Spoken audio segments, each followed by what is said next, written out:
Hey everybody, welcome back. Team Walters, Richard here. So what's today's video about? Number 46, holiday time fire safety. So last week we went over Christmas tree safety, about getting a live tree, being able to take it in and then replant it in the spring or right after the holiday season.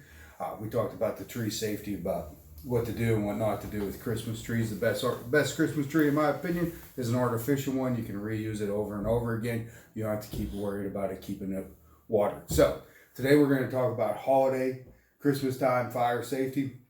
A lot of fires happen during the Christmas teams or this time of year, and one of the biggest causes of them are candles.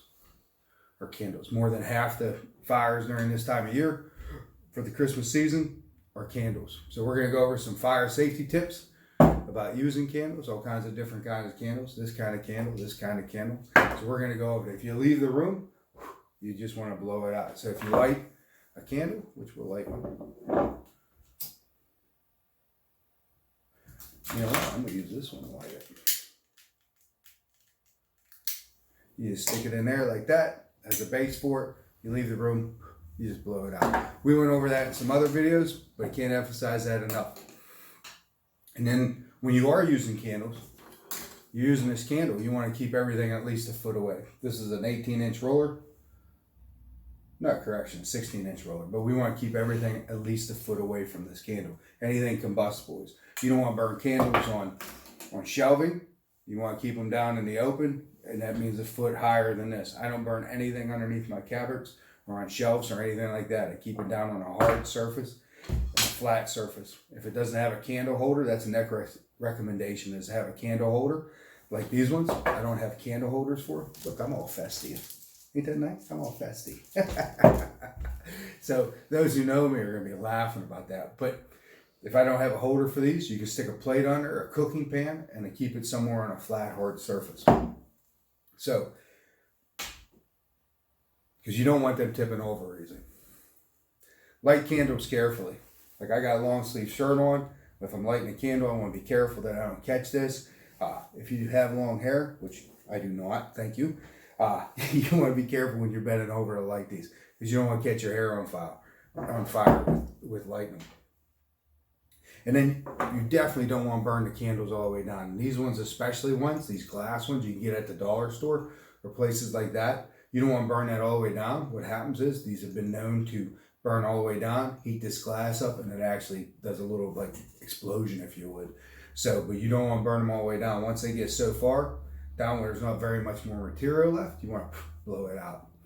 So if you do use candles and you have somebody on oxygen, it is not recommended to use candles in when somebody's on oxygen, home oxygen, you know, where they use a little nasal cannula and put around here.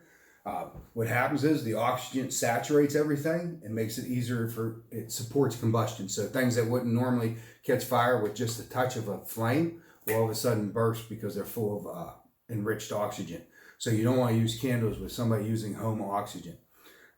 Been on calls where people that are on home oxygen, so that somebody's phone's ringing, so they're going to go get that. But they've been on home oxygen, and what happens is they actually catch the nasal cannula, the plastic, on fire, and it actually leaves a nice little mark across here.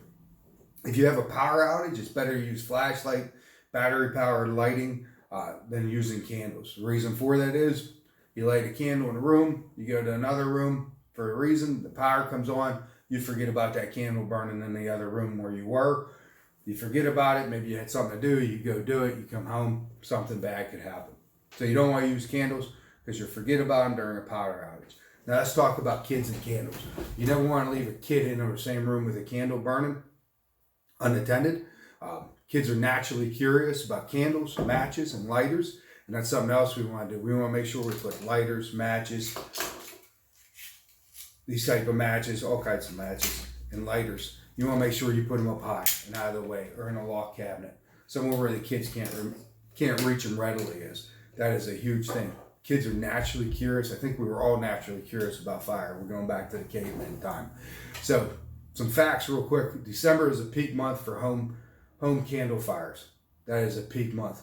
More than 1/3 of home candle fires start in the bedroom. Now, why do they start in the bedroom? Well, We all know why, right? I hope so. So you're in there, you're having a romantic night, you put some candles all over the place. All right. You know, you do what you need to do. Next thing you know, you fall asleep. The candles are still burning. Most fires with candles happen in the bedroom. 3 of every 5 candle fires are items that were left unattended. People forgot about the candles. They left them burning. They burned a candle upstairs. They go downstairs. They're doing something, maybe finishing up dinner or whatnot. They had a nice candle going upstairs. They forget about it. Somebody comes home, says, let's go out. They forget about the candle burning. So fires start because of unattended candle fires. The top 3 days for candle fires in the home that happen because of candles, are Christmas Day, New Year's Eve, and New Year's Day. For whatever reason, people are using candles for the holiday season, making nice smells. They come in different smells. That one smells pretty good. But they leave them burning and they're unattended, right? Those are the 3 days: Christmas Day, New Year's Eve, and New Year's Day. You know, in the fire services, we go over this stuff. We go over fire safety. We've gone over cooking, kitchen safety, fire safety in the kitchen. And we go over it. It's like we repeat. Right when we're teaching kids fire prevention, we do the same thing. We teach them the same thing. It gets more intense as we go up. As they get older, they learn more things about it. But we just keep repeating it. The reason why is we are always trying to prevent fire. That is the number one job of a fireman, is to prevent fire. Because if I prevent it, then I don't have to go fight it. You know what I mean? So that is the number one job of a fireman. Everybody asks you what a fireman's job is. They say to save life and property. That's number 2. The first one is to actually prevent fire. Matter of fact, if somebody can email me, the most famous firefighter in the world, other than me, I'm just kidding, the most famous firefighter in the world, I'll send you one of our breast cancer awareness shirts. If you can tell me that, just tell me your size. Shoot me an email at teamwalters133, teamwalters133 @gmail. I guess it would help know the address. We here at Team Walters want to wish you and yours a happy holidays, whatever holiday you celebrate in this time of year. From our family to yours, happy holidays to you. I'm going to put links below to the NFPA and the FEMA sites for the statistics on this. And there's some videos on there you would like to watch. Remember, close before you doze. Have 1 way in, 2 ways out. Have an emergency meeting place. Know your emergency numbers. Next week, we're going to go over what to do when relatives are in and how to settle everything in, and go over some other fire prevention. If you like what we're doing here at the Team Walters, hit subscribe. You can join it right there. I think it's a link. It's either on this side or that side. I don't know how it's going to be, but you can hit that, join our team, hit subscribe, and the notification bell will let you know when a new video is out. Until next time, have a safe holiday season. Talk to you soon. Bye-bye.